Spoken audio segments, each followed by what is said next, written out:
പാഠം 326. ലോകം ഇങ്ങനെയൊക്കെയാണ്.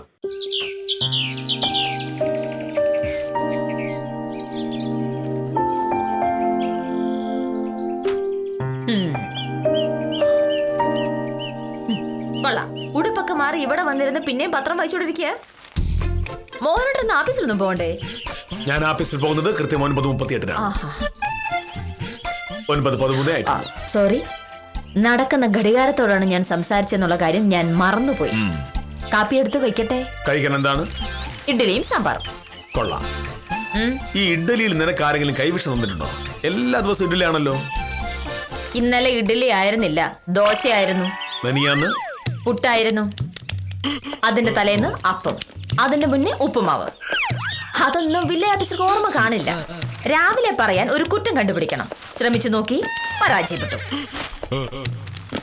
സാരമില്ലട്ടോ, ഞാനിത് ആരോടും പറയില്ല. നീ പറഞ്ഞതിന് എനിക്ക് മറുപടി ഉണ്ട്. ആ ഫോൺ എടുത്തിട്ട് പറയാം. പോകരുത്, ഇവിടെ കാണണം.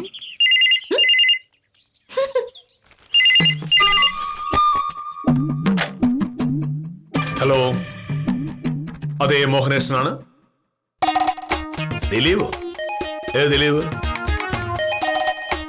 ഓ, ഭാമേ, നിനക്കാ ഫോൺ. ആരാ പറഞ്ഞിട്ടാ? ദിലീപ്. ഏത് ദിലീപ്? നിന്റെ ചെറിയച്ഛന്റെ മോനില്ലേ? ആ വായി നോക്കി. ഫോൺ എടുത്ത് വെച്ചിട്ടാണ് ഇമാതിരി വർത്താനം പറയുന്നേ. നീ ചോദിച്ചിട്ടില്ലേ പറഞ്ഞത്?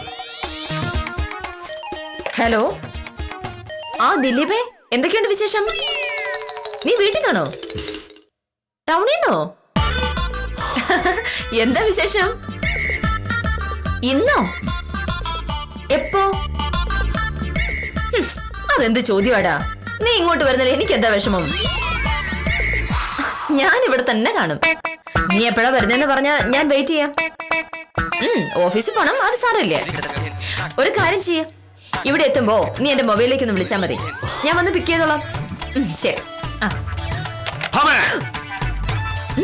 ദിലീപ് ഇങ്ങോട്ട് വരുന്ന കാര്യമാണോ പറഞ്ഞത്? അതെ. നടക്കില്ല. അവൻ നടന്നല്ല വരുന്നത്. ബസ്സിൽ ടൗണിലെത്തും. അവിടെ നിന്ന് ഞാൻ എന്റെ സ്കൂട്ടറിൽ അവനെ കൊണ്ടുവരും. ഞാൻ സമ്മതിക്കില്ല. എന്താ സമ്മതിക്കാത്തത്? സത്യം പറഞ്ഞ ഇന്നലെയും കൂടി ഞാൻ ഓർത്തതാ അവനെ ഒന്ന് വിളിക്കണം, സമയമുണ്ടെങ്കിൽ ഒന്ന് ഇവിടം വരെ വരാൻ പറയണമെന്ന്. ഞാൻ മനസ്സിൽ കണ്ടത് അവൻ മരത്തെ കണ്ടു. ആഹാ, നീ അവസാനം പറഞ്ഞത് മാത്രം ശരിയാ. അവൻ മരത്തിൽ കാണും. അവൻ മരത്തിലല്ലേ കാണൂ. കാരണം അവന്റെ സ്വഭാവം കുരങ്ങന്മാരെ പോലെയാണല്ലോ. മോഹനേട്ടാ, എന്റെ അനിയനെ പറ്റി ആവശ്യമില്ലാത്ത കാര്യങ്ങൾ പറയല്ലേ. ആവശ്യമില്ലാത്തത് എന്താ? അവനെ കാരണം ആ നാട്ടിലുള്ള പെണ്ണുങ്ങൾക്കൊന്നും ജീവിക്കാൻ പറ്റത്തില്ലെന്നാണ് നാട്ടുകാർ മുഴുവൻ പറയുന്നത്. നാട്ടിലുള്ള സകല പെണ്ണുങ്ങളെ അവൻ പ്രേമിച്ചില്ലേ? 7ാം ക്ലാസ്സിൽ പഠിക്കുമ്പോ ഏതോ പെങ്കൊച്ചിന് പ്രേമലേഖനം കൊടുത്തതിന്റെ പേരിൽ അവനെ ആ സ്കൂളിൽ നിന്ന് ഇറക്കി വിട്ടു. കോളേജിൽ പഠിക്കുമ്പോ സ്ഥലം എസ്ഐയുടെ ഭാര്യയുടെ അനിയത്തിയെ ശല്യപ്പെടുത്തിയെന്നും പറഞ്ഞ് എസ്ഐ അവനെ ആളെ വിട്ട് കുനിച്ചിരുത്തി ഇടിപ്പിച്ചു. ഡിഗ്രിക്ക് പഠിക്കുമ്പോ അയൽപക്കത്ത് താമസിക്കുന്ന എഞ്ചിനീയറുടെ ഭാര്യ തുണി അലക്കിക്കൊണ്ടു നിന്നപ്പോ ഒളിച്ചു നോക്കാൻ മാവിന്റെ മുകളിൽ കയറിയപ്പോ മാവിന്റെ കൊമ്പൊടിഞ്ഞ് താഴെ വീണ് വലത്തെ കാലൊടിഞ്ഞു പോയില്ലേ? മോഹനേട്ടാ, ഇതൊക്കെ നാട്ടുകാർ വെറുതെ പറയുന്നതല്ലേ. അസൂയ അല്ലതെന്താ? മോഹനേട്ടൻ ഞാനും തമ്മിലുള്ള കല്യാണം കഴിഞ്ഞ സമയത്ത് ആരോ മോഹനേട്ടനെ പറഞ്ഞു ധരിപ്പിച്ചതല്ലേ ആ കഥ? 7ാം ക്ലാസ്സിൽ പഠിക്കുമ്പോ അവനൊരു പെങ്കൊച്ചിന് കത്ത് കൊടുത്തു എന്നുള്ളത് ശരിയാ. അതെന്തുകൊണ്ടാ? അതിന്റെ തലേ ദിവസം ആ പെങ്കൊച്ച് അവനൊരു കത്ത് കൊടുത്തിരുന്നു. അതിന്റെ മറുപടി എഴുതി കൊടുത്തപ്പോ അത് ഏതോ ടീച്ചർ കണ്ടുപിടിച്ചു. അല്ലെങ്കിൽ തന്നെ 7ാം ക്ലാസ്സിൽ പഠിക്കുമ്പോ ഇത്തരം കുസൃതികളെ കാണിക്കാത്ത ആരാ മോഹനേട്ട ഉള്ളത്? ഞാൻ 7ാം ക്ലാസ്സിൽ പഠിക്കുമ്പോ ഒരു പെൺകുട്ടിയുടെ മുഖത്ത് പോലും നോക്കിയിട്ടില്ല. പക്ഷെ 9ാം ക്ലാസ്സിൽ പഠിക്കുമ്പോൾ ഗീതാഞ്ജലിക്ക് പ്രേമലേഖനം എഴുതിയത് മറ്റേ കെമിസ്ട്രി പ്രേമലേഖനം C12 H22 O11. അതുപോട്ടെ, കോളേജിൽ പഠിക്കുമ്പോ എസ്ഐയുടെ ഭാര്യയുടെ അനിയത്തിയുടെ പുറകെ നടന്ന കാര്യം. സത്യത്തിൽ അതിൽ അവന് ഒരു മനസ്സറിവില്ല. ആ പെങ്കുച്ചന് അവനോട് ഭയങ്കര പ്രേമമായിരുന്നു. അവനാണെങ്കിൽ അവളെ കണ്ടുകൂടാ. പുറകെ നടന്ന് പ്രേമമാണെന്ന് പറഞ്ഞ് ശല്യപ്പെടുത്തിക്കൊണ്ടിരുന്നപ്പോ ഒരു ദിവസം അവൻ അവളോട് ദേഷ്യപ്പെട്ടെന്ന് പറഞ്ഞെന്നുള്ളത് നേരാണ്. ആ പെങ്കൊച്ച് ആ ദേഷ്യത്തിന് അവളുടെ അച്ഛൻ്റെ അടുത്ത് പോയി എന്തോ ഇല്ലാ കഥ പറഞ്ഞു കൊടുത്തു. അത് വിശ്വസിച്ച അയാൾ ഏതോ കേസിലെ പ്രതികളെ കൊണ്ട് അവനെ ഒന്ന് വിരട്ടി എന്നുള്ളത് ശരിയാ. അല്ലാതെ ദിലീപിനെ ആയാലും തല്ലിയിട്ടൊന്നുമില്ല. മാവിൽ നിന്ന് വീണത് മാവിന്നും പ്ലാവിന്നും തെങ്ങിന്നും ഒക്കെ എത്രയോ പേര് അങ്ങനെ വീഴുന്നു. ദിലീപ് മാങ്ങ പറിക്കാൻ കേറിയപ്പോ മാവിന്റെ കൊമ്പടിഞ്ഞു, താഴെ വീണു, കാലൊടിഞ്ഞു. അവന്റെ കഷ്ടകാലത്തിന് ആ സ്ത്രീ അവിടെ തുണി അലക്കിക്കൊണ്ടിരിക്കുകയായിരുന്നു. അതവന്റെ അല്ലല്ല. എനിക്ക് ആ സംഭവത്തിൽ മാത്രമാണ് ഒരു സംശയം. സാധാരണ കുരങ്ങന്മാർ മരത്തിന്റെ കൊമ്പൊടിഞ്ഞാലും താഴെ വീഴാതെ രക്ഷപ്പെടും. ഇവൻ എങ്ങനെ താഴെ വീണെന്ന? മോഹനേട്ടാ മതി. അവനെ കാണാൻ സുന്ദരനാ. പെൺകുട്ടികൾക്ക് അവനെ കാണുമ്പോൾ ഇഷ്ടം തോന്നിന്നിരിക്കുന്നു. അവരപ്പോ പിന്നാലെ കൂടും, എഴുത്തെഴുതും, ഫോൺ വിളിക്കും. അതൊക്കെ മനുഷ്യരുടെ നടക്കുന്ന കാര്യങ്ങളാ. പക്ഷേ അത് നിന്റെ വീട്ടിലേ നടക്കും. ഇവിടെ മാന്യനും യോഗ്യനും സത്യസന്ധനുമായ കെ മോഹനകൃഷ്ണൻ താമസിക്കുന്ന വീടാണ്. ഇവിടെ ദിലീപിനെ പോലൊരു വായി നോക്കി വരാൻ ഞാൻ സമ്മതിക്കില്ല. എന്താണ് ഉദ്ദേശം? പണ്ട് ചെറിയച്ചൻ വന്നപ്പോ ഉത്തമനെ കൂട്ടുപിടിച്ച് നമ്മൾ ഹരിദ്വാറിന് പോയിന്ന് കള്ളം പറഞ്ഞ് ചെറിയച്ചനെ തിരിച്ചയച്ചതുപോലെ വല്ലതും ചെയ്യാനാണോ? എങ്കിലേ നന്നായിരിക്കും. മോഹനേട്ടാ, അത്തരം വേലത്തരങ്ങൾ ഇനിയും കാണിച്ചിട്ടുണ്ടെങ്കിൽ മോഹനേട്ടൻ സത്യഭാമയുടെ തനി സ്വഭാവം കാണും. ഞാൻ അറിയാത്ത ഏത് സ്വഭാവം നിനക്കുള്ളത്? ഇനിയിപ്പോ ആകാശം പിടിച്ച് വീണാലും അവനെ ഈ വീടിന്റെ പടി കയറാൻ സമ്മതിക്കില്ല.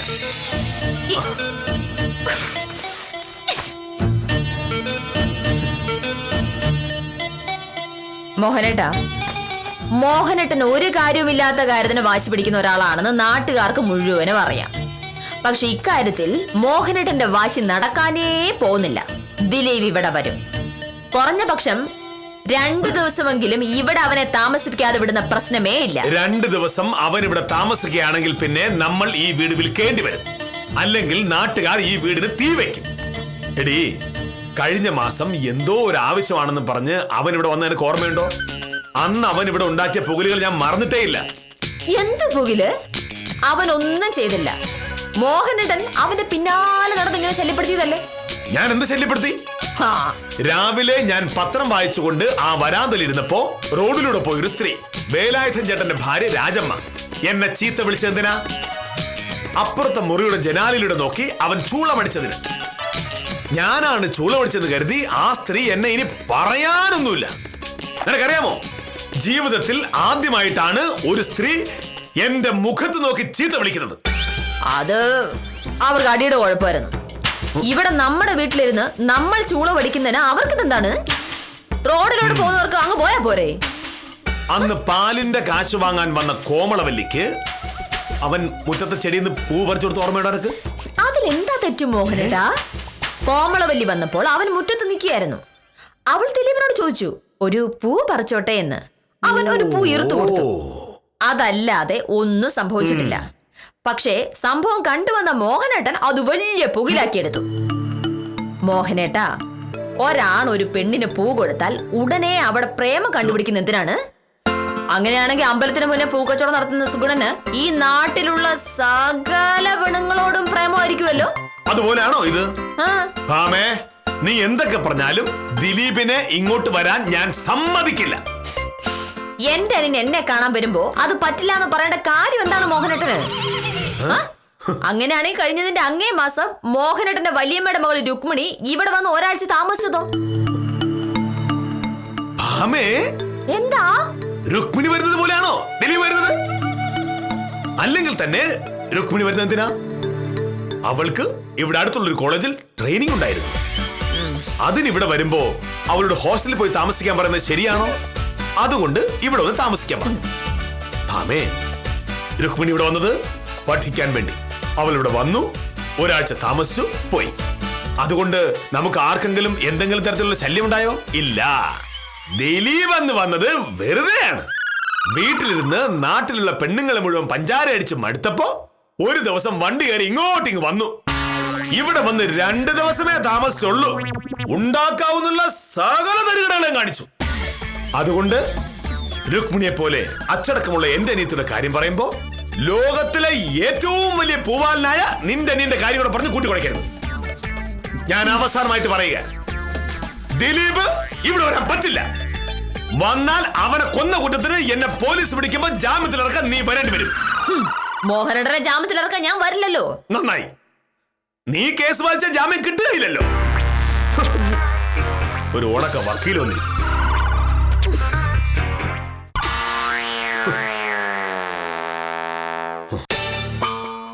മോഹനേട്ടൻ പറഞ്ഞിട്ട് വന്നത് എന്താ? ഒന്നുകൂടെ പറഞ്ഞേ. നീ കേസ് വാദിച്ചാൽ തോക്കുമെന്ന്. അതല്ല, അതിന് മുന്നേ പറഞ്ഞത്. അനുമന്ത പറഞ്ഞത് ദിലീപിനെ ഞാൻ തട്ടുവന്ന്. ആഹാ, അതിനു മുന്നേ ദിലീപ് ഒരു വായി നോക്കിയാണെന്ന്. അയ്യോ, അതിനും മുന്നേ അനുമന്ത മോഹനേട്ടന്റെ അനിയത്തെ പറ്റി വലിയവായി വർത്താനം പറയുന്നത് കേട്ടല്ലോ. രുക്മിണി അടക്കോ ഒതുക്കോ ഉള്ള കുട്ടിയാണെന്ന്. അതെ, എന്താ സംശയം? മോഹനേട്ടാ, അവളിവിടെ ഒരാഴ്ച താമസിച്ചത് ഞാൻ കണ്ടതാണ്. ഇതെന്തോ ഹോട്ടൽ റൂം ആയിരുന്നെന്നായിരുന്നു അവളുടെ ധാരണ. ഒരു ജോലിയും ചെയ്യില്ല. രാവിലെ എഴുന്നേക്കുന്നത് 8 മണിക്ക്. രാത്രി മുഴുവൻ പഠിക്കുന്ന കുട്ടികൾ രാവിലെ എഴുന്നേൽക്കാൻ വൈകും. എഴുന്നേറ്റാൽ പല്ല് തേക്കും തന്നെ വിഷമിച്ചാണ്. എന്നിട്ട് കൈ കഴുകി നേരെ ഡൈനിങ് റൂമിൽ വന്ന് ഒറ്റയിരിപ്പാണ്. ഞാൻ ഉണ്ടാക്കി വെച്ചിരിക്കുന്നത് ഒന്ന് വിളമ്പി കഴിക്കാൻ പോലും അവക്ക് പറ്റില്ല. ഞാൻ വിളമ്പി കൊടുത്ത് കഴിപ്പിക്കണം. അതിപ്പോ എന്റെ അനിയത്തിയാണെങ്കിലും അവള് ഇവിടെ അതിഥിയാണല്ലോ. അതിഥികൾക്ക് നമ്മൾ വിളമ്പി കൊടുക്കുന്നതാണ് മര്യാദ. ഭക്ഷണം കഴിച്ചാൽ ആ പാത്രം ഒന്ന് കഴുകി വെക്കാൻ പോലും മെനക്കെടില്ല. നേരെ പോയി മൊബൈൽ ഓൺ ചെയ്ത് വെച്ച് പാട്ട് കേൾക്കും. ഇയർഫോൺ ഉപയോഗിക്കില്ല. അവള് കേൾക്കുന്ന പാട്ട് നാട്ടുകാര് മുഴുവനും കേട്ടുകൊള്ളണം. 9:30 ആവുമ്പോഴേക്കും കോളേജിൽ പോകാൻ റെഡിയായി വന്നിട്ട് ഒറ്റ ചോദ്യം: ഭമേച്ചി, എന്റെ ചോറ്റുപാത്രം. ഉച്ചയൂണ് ചോറ്റുപാത്രത്തിലാക്കി ഞാൻ കൊടുക്കണം. അതുപോലും ചെയ്യാൻ അവളെ കൊണ്ട് പറ്റില്ല. ഇങ്ങനെയാണോ പെണ്ണുങ്ങള്? പഠിക്കാൻ പോകുമ്പോ വീട്ടു ജോലികൾ ചെയ്യാൻ പെൺകുട്ടികൾക്ക് സമയം കിട്ടില്ല. ഞാനും കുറെ കാലം കോളേജിലൊക്കെ പഠിച്ചിട്ടാണ് ഈ LLB പാസ്സായത്. അന്ന് അടുക്കളയിലെ മുഴുവൻ കാര്യങ്ങളിൽ ഞാൻ അമ്മയെ സഹായിക്കുമായിരുന്നു. ഞാൻ കണ്ടിട്ടില്ല. വേണ്ട, ഇപ്പോ എനിക്കൊരു ജോലിയുണ്ട്. കോളേജിൽ പോയി പഠിക്കുന്ന പെൺകുട്ടിക്കുള്ളതിനേക്കാട്ടിലും ഉത്തരവാദിത്വമുള്ള ഒരു ജോലി. അക്കൂട്ടത്തിൽ മനുഷ്യന്റെ യാതൊരു സ്വഭാവ ഗുണമില്ലാത്തൊരു കാട്ടുപോത്തിന്റെ മുഴുവൻ കാര്യങ്ങൾ ഞാൻ നോക്കണം. എന്നിട്ടും ഞാൻ തന്നെയാണ് ഇവിടുത്തെ അടുക്കള ജോലി മുഴുവൻ ചെയ്യുന്നത്. നീ എന്തൊക്കെ പറഞ്ഞാലും രുക്മിണി നല്ല കുട്ടിയാ. അതെ, സ്വന്തം ചോരെ കുറ്റം പറഞ്ഞപ്പോ വില്ലേജ് ഓഫീസർക്ക് നൊന്തു. കോളേജിൽ പോയി വൈകിട്ട് വരുന്ന സമയം മുതൽ മൊബൈലിൽ എടുത്തു വെച്ച് ഗെയിം കളിയാണ് അവളുടെ പരിപാടി. ആ മൊബൈൽ വാങ്ങി അടുപ്പിലിട്ടാലൊന്ന് പലപ്പോഴും ഞാൻ കരുതിയിട്ടുള്ളതാ.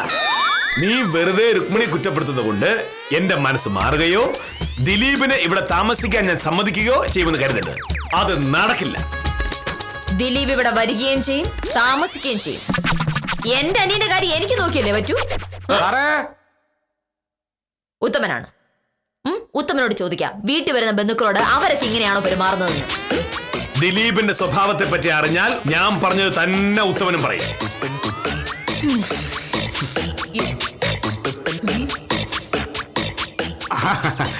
നമസ്കാരം സാർ, ഞാൻ വന്ന് നമ്മുടെ സുധാകരന്റെ പോക്കുവരവിന്റെ കാര്യം പറയാനാണേ. സുധാകരന്റെ പോക്കും വരവും അവിടെ നിൽക്കട്ടെ. എവിടെ? പെണ്ണുങ്ങളെ കണ്ടാൽ ആ പുറകിൽ നിന്ന് മാറാതെ ചുറ്റിത്തിരിഞ്ഞു നിൽക്കുന്ന പൂവാലന്മാരെ പറ്റി ഉത്തമന്റെ അഭിപ്രായം എന്താണ്? അതിപ്പോ എനിക്ക് അങ്ങനെ അഭിപ്രായമൊന്നും ഇല്ല സാറേ. അഭിപ്രായം ഉണ്ടാകണമല്ലോ. ഇപ്പോ ഉദാഹരണത്തിന് ഉത്തമന്റെ വീട്ടിൽ ഒരു ബന്ധു വരുന്നു എന്ന് കരുതുക. ഒരു ചെറുപ്പക്കാരൻ ബന്ധുവാണല്ലോ എന്ന് ഓർത്ത് ഉത്തമൻ അവനെ വീട്ടിൽ കയറ്റി താമസിപ്പിക്കുന്നു. താമസം തുടങ്ങിയ ദിവസം മുതൽ അവൻ അയൽ വീട്ടിലെ പെണ്ണുങ്ങളെയും വഴിയെ പോകുന്ന പെണ്ണുങ്ങളെയൊക്കെ ചൂളമടിച്ച് വിളിച്ചും പൂ പറിച്ചു കൊടുത്തും ഒക്കെ ശല്യപ്പെടുത്തിയാലോ ഉത്തമൻ എന്ത് ചെയ്യും? ഇതിപ്പോ സാറ് പറയുന്നത് എന്താണെന്ന് എനിക്ക് മനസ്സിലാവും. ഞാൻ പറയാം ഉത്തമ. എന്റെ ചെറിയച്ഛന്റെ മകൻ ദിലീപ് ഇന്നിങ്ങോട്ട് വരുന്നുണ്ടെന്ന് പറഞ്ഞു. അത് മോഹനേട്ടന് ഇഷ്ടപ്പെട്ടില്ല. അവന്റെ ഇവിടെ താമസിപ്പിക്കാതിരിക്കാനായി ദിലീപിനെ പറ്റി ഇല്ലാക്കഥ പറഞ്ഞുണ്ടാക്കലാണ് ഇപ്പോൾ ഇവിടെ നടന്നുകൊണ്ടിരിക്കുന്നത്. ഇല്ലാക്കഥയാണെന്ന് ആര് പറഞ്ഞു? പിന്നെന്താ? അവൻ ചൂളമടിച്ചതിന്റെ പേരിൽ രാജമ്മ എന്നെ ചീത്ത പിടിച്ചത് ഇല്ലാക്കഥയാണോ? കോമളവല്ലിക്ക് അവൻ പൂ പറിച്ചു കൊടുത്തത് ഇല്ലാക്കഥയാണോ? അങ്ങനെയാണെങ്കിൽ ഉത്തമ, ഞാനൊരു കാര്യം പറയാം. മോഹനേട്ടന്റെ ഇളയമ്മയുടെ മോള് രുക്മിണി ഇവിടെ വന്നപ്പോ രുക്മിണിയുടെ കാര്യം അവിടെ നിൽക്കട്ടെ. അതെന്താ? ഇന്ന് ഇവിടെ വരുന്നത് ദിലീപാണ്. അവനെ പറ്റി സംസാരിക്കുമ്പോ കഴിഞ്ഞതിന്റെ മുമ്പത്തെ മാസം വന്ന രുക്മിണിയെ പറ്റി പറയുന്നതിനാ? സാറേ ഈ ദിലീപിന്റെ രുക്മിണിയുടെ കാര്യം അവിടെ നിൽക്കട്ടെ. ഈ സുധാകരന്റെ പോക്ക് വരവിന്റെ കാര്യം ഒന്ന് അറിഞ്ഞിരുന്നെങ്കിൽ ആദ്യം ഞാൻ ചോദിച്ചതിന് ഉത്തരം പറ. ദിലീപിനെ പോലൊരു വായി നോക്കിയ വീട്ടിൽ കയറ്റി താമസിപ്പിക്കേണ്ടി വന്നാൽ ഉത്തമൻ എന്ത് ചെയ്യും? അതിപ്പോ അങ്ങനെ ചോദിച്ചാൽ ഞാൻ എങ്ങനെ സാറേ ഉത്തരം പറയുന്നേ? അതെ, സാറ് പറഞ്ഞതൊക്കെ ശരിയാണെന്നുണ്ടെങ്കിൽ അവനെ ഇവിടെ താമസിപ്പിക്കുന്നതിൽ കുറച്ച് റിസ്ക് ഇല്ലേ എന്ന് എനിക്കൊരു സംശയമുണ്ട്. മോഹനേട്ടൻ പറഞ്ഞതൊക്കെ ശരിയാണെങ്കിലല്ലേ ഉത്തമന്റെ വീട്ടിൽ വന്ന് കോമള് വലിയൊരു പൂ ചോദിച്ചാൽ ഉത്തമൻ പറിച്ചു കൊടുക്കുവോ? കൊടുക്കും. അത്രയേ ദിലീപും ചെയ്തിട്ടുള്ളൂ. അതിനകത്ത് എന്താണ് തെറ്റ്? രാജമ്മയെ ചൂളമടിച്ചത് ഉത്തമൻ ഏതെങ്കിലും ഒരു സ്ത്രീയെ ചൂളമടിച്ച് വിളിച്ചിട്ടുണ്ടോ? അയ്യേ, ഇല്ലില്ല. ഉത്തമൻ ചൂളം അടിച്ചിട്ടുണ്ടോ? ചൂളം അടിച്ചിട്ടുണ്ട്. ഉത്തമൻ ഇങ്ങനെ ചൂളം അടിക്കുമ്പോൾ റോഡിലൂടെ ഒരു സ്ത്രീ നടന്നു പോകുന്നത് ഉത്തമന്റെ തെറ്റാണോ? അല്ല. അത്രേ സംഭവിച്ചുള്ളൂ. അത്രയല്ല സംഭവിച്ചത്. ചൂളമടി കേട്ട് വന്ന രാജമ്മ ഈ പടിയിലിരുന്ന് പത്രം വായിച്ചുകൊണ്ടിരുന്ന എന്നെ ചീത്ത വിളിച്ചു. ഭാമേ, നീ എന്തൊക്കെ പറഞ്ഞാലും ദിലീപിനെ ഇവിടെ താമസിപ്പിക്കാൻ മോഹനേട്ടൻ സമ്മതിക്കില്ല. എന്റെ അനിയനെ ഇവിടെ താമസിപ്പിക്കാൻ എനിക്ക് മോഹനേട്ടന്റെ സമ്മതം വേണ്ട. ഇതെന്റെ വീടാണ്. ഇതെന്റെ കൂടി വീടാണ്. പ്ലീസ് ഒരു മിനിറ്റ് ഞാൻ ഒന്ന് പറഞ്ഞോണ്ട്. ഇന്ന് രാവിലെ വഴക്കുണ്ടാക്കാൻ വേറെ ഒരു വിഷയം കിട്ടാത്തതുകൊണ്ടായിരിക്കും നിങ്ങളതാ ഇതിൽ കയറി പിടിച്ചത്. അതൊക്കെ നിങ്ങളുടെ സൗകര്യമാണ് സാറേ. ഞാൻ വന്നത് സുധാകരന്റെ വസ്തുവിന്റെ പോക്കുവരവിന്റെ കാര്യം പറയാനാണ്. പ്ലീസ്. പോക്കുവരവിന്റെ കാര്യം പറയാനുണ്ടെങ്കിൽ വില്ലേജ് ഓഫീസർ വരണം. ഇത് വില്ലേജ് ഓഫീസറുടെ വീടാണ്. ഇവിടെ പോക്കുമില്ല വരവുമില്ല. അയ്യോ, ദിലീപ് അവൻ പുറപ്പെട്ടോ എന്തോ. സാറേ, സുധാകരന്റെ പോക്കുവരവിന്റെ കാര്യം ഒരു വാക്ക്. സുധാകരനോട് ഒരു മാസം കഴിഞ്ഞ് വരാൻ പറഞ്ഞാൽ മതി. കഷ്ടം. ആ ദിലീപ് എന്ന് പറഞ്ഞവന്റെ കയ്യിൽ കിട്ടിക്കഴിഞ്ഞാൽ അവന്റെ ചെവുക്കല്ല കണക്കാക്കി ഒരെണ്ണം കൊടുക്കായിരുന്നു. കുടുംബം കലക്കി.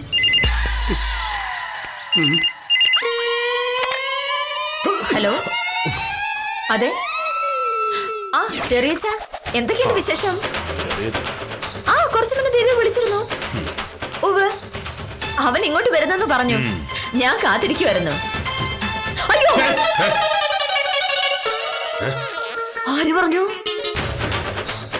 എന്നിട്ട് എന്നോടൊന്നും പറഞ്ഞില്ല. അതെ, ഇന്ന് വരുമെന്നാ പറഞ്ഞത്. ഇപ്പൊ ഞാൻ എന്താ ചെയ്യണ്ടേ? ശരി.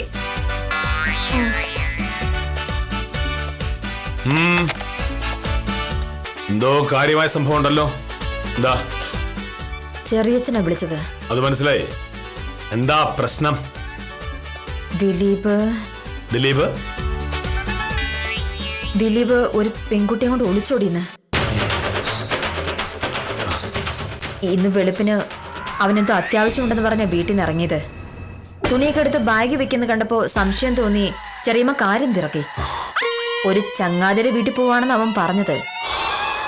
അവൻ പോയി കഴിഞ്ഞപ്പോ സംശയം തോന്നിയ ചെറിയച്ഛൻ ഏതോ കൂട്ടുകാരനെ വിളിച്ചു. അപ്പോഴറിയുന്നത് അവൻ ആ പെൺകുട്ടിയായിട്ട് പ്രേമമാണെന്നും ഇന്ന് രജിസ്റ്റർ ഓഫീസ് തുറന്നു കഴിയുമ്പോൾ ഇങ്ങോട്ട് പോരാനാ പരിപാടിയെന്നും. അതുകൊണ്ടാണ് അവൻ എന്നെ വിളിച്ചത്. സ്വന്തം സഹോദരൻ ഒളിച്ചോടി നിൽക്കുമ്പോൾ നിനക്കുണ്ടാവുന്ന സങ്കടം എനിക്കറിയാം. ഇപ്പോ നിന്നെ കളിയാക്കുന്നതും ശരിയല്ല. പക്ഷേ എനിക്ക് പറയാനുള്ളത് പറയാതിരിക്കാൻ പറ്റും. അവൻ ഒരു വായി നോക്കിയാണെന്നും പെണ്ണുങ്ങളെ കണ്ടാൽ ആ പിറകെ പോകുന്നവനാണെന്നും ഒക്കെ ഞാൻ പറഞ്ഞപ്പോ നിനക്ക് സഹിച്ചില്ല. നിന്റെ അനിയനാണല്ലോ. അനിയനോട് സ്നേഹമുള്ള ചേച്ചി ചെയ്യേണ്ടത് അനിയൻ കാണിക്കുന്ന സകല തെമ്മാടിത്തരങ്ങളും കണ്ണും പൂട്ടിയെന്ന് സമ്മതിച്ചു കൊടുക്കല്ല വേണ്ടത്. അവനെ പറഞ്ഞ് തിരുത്തണമായിരുന്നു. നീ അത് ചെയ്തില്ല. ഇപ്പൊ എന്തായി? അവന്റെ സ്വഭാവത്തെ പറ്റി ഞാനൊന്ന് പറഞ്ഞു പോയതിന് നീ എന്നെ എന്തുമാത്രം കളിയാക്കി. ഉത്തമന്റെ മുമ്പിൽ വെച്ചും നീ അവനെ ന്യായീകരിച്ചു. ഇനി നീ അവനെ എങ്ങനെ ന്യായീകരിക്കും? ഇനി ഇത് വാർത്തയാവും, പോലീസ് കേസാവും. പെൺകുട്ടിയുടെ വീട്ടുകാർക്ക് ചൊണയുണ്ടെങ്കിൽ അവരവനെ ആളവിട്ട് തല്ലിക്കും. ഒടുവിൽ നാട്ടുകാരുടെ തല്ലുകൊണ്ട് കൈയും കാലും ഒടിഞ്ഞ് പെണ്ണ് കേസിൽ പ്രതിയായി ആശുപത്രിയിലും ജയിലിലും കിടക്കുമ്പോഴും നീ പറയണം നിന്റെ അനിയൻ പരമയോഗ്യനാണെന്ന്. മോഹനേഷിന്റെ കണക്കൂട്ടലുകൾ ജീവിതത്തിൽ ഇതുവരെ പിഴച്ചിട്ടേയില്ല. ദിലീപിന്റെ കാര്യത്തിലും അത് അക്ഷരം പ്രതി ശരിയായി. അവനായിരിക്കും. ആ ഫോൺ എടുത്ത് അവനെ പെണ്ണിനെ ഇങ്ങോട്ട് ക്ഷണിക്കുക. അവന്റെ പിറകെ പോലീസുകാരും കാണും. മോഹനേട്ടൻ എടുത്താൽ മതി. കാര്യങ്ങളൊക്കെ നമ്മൾ അറിഞ്ഞു. ഇവിടെ താമസിക്കാൻ പറ്റില്ല എന്ന് പറ. ഇനി അവൻ ഇവിടെ താമസിച്ചിട്ടുണ്ടെങ്കിൽ അതിന് പേര് ചെറിയച്ഛൻ എന്നോട് പിണങ്ങും. അപ്പൊ തന്നെ കാര്യങ്ങൾ മനസ്സിലായി. വന്നിട്ട് മാറ്. ഹലോ, അതെ, ആ പറയണം. എന്തൊക്കെയുണ്ട് വിശേഷങ്ങൾ? ഞാൻ അങ്ങോട്ട് വിളിക്കാതിരിക്കായിരുന്നു.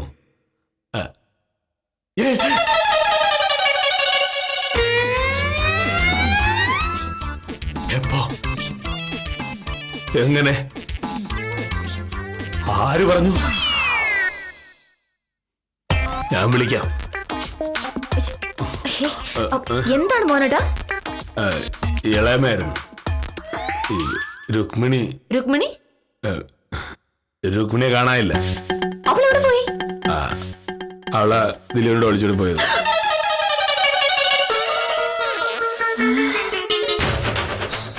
ഇനിയിപ്പോ എന്താ ചെയ്യാ? എന്ത് ചെയ്യാനാ? രുക്മിണി ഇങ്ങനെ ചെയ്യുമെന്ന് ഞാൻ സ്വപ്നത്തിൽ പോലും കരുതിയില്ല.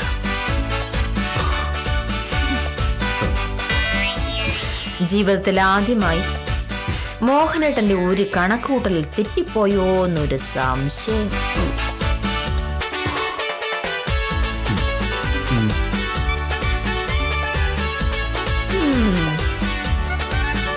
ലോകം ഇങ്ങനെയൊക്കെയാണ്. നമ്മൾ സ്വപ്നത്തിൽ പോലും കാണാത്ത കാര്യങ്ങൾ നടന്നെന്ന് വരും. പക്ഷേ ഇന്ന് നടന്ന കാര്യം കുറച്ച് കടന്നു പോയില്ലേ എന്ന് ആർക്കും സംശയിക്കാം. നടക്കാനുള്ളത് നടന്ന സ്ഥിതിക്ക് പുതിയ ജീവിതം തുടങ്ങുന്ന ദിലീപിനും രുക്മിണിക്കും ആശംസകൾ നേർന്ന് ഇന്നത്തേക്ക് വിടാം. പുതിയ കഥയുമായി കാര്യം നിസാരം തുടരുന്നു.